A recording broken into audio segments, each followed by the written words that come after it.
బాధల్ని కూడా చెప్తూ స్పష్టంగా ఆ పత్రిక వెల్లడించింది. ఒక ప్రధానమైన పత్రిక. అనేక పత్రికల్లో కూడా వార్తలు వచ్చినాయి. ఒకవైపు పత్రికల్లో వార్తలు వస్తున్నాయి, రైతులు ధర్నా చేస్తున్నారు. ప్రధాన ప్రతిపక్షంగా సాక్ష్యాలతో సహా అసెంబ్లీలో కూడా చెప్పాం. కానీ ఈ ప్రభుత్వం ఇంత జరుగుతున్న కళ్ళు చెవులు నోరు లేనట్లుగా ఇవాళ రేవంత్ రెడ్డి ప్రభుత్వం వ్యవహరిస్తూ ఉంది. ఇవాళ ఒక విషయం మాత్రం స్పష్టమమ్మా, రేవంత్ రెడ్డి ప్రభుత్వం పరిపాలనలో ఫ్లాప్ అని ఏం డౌట్ లేదు మీకు.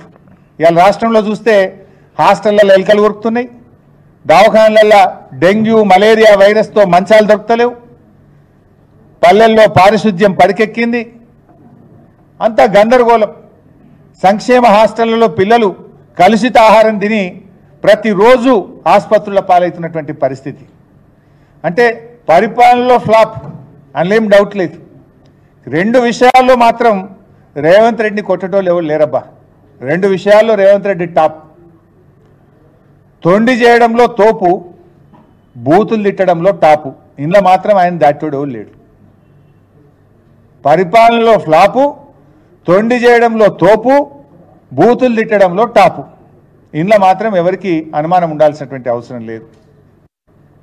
ఇలా రుణమాఫీ చేయలేక చేతులు ఎత్తేసినందుకు నువ్వు రాజీనామా చేయాలి. నువ్వు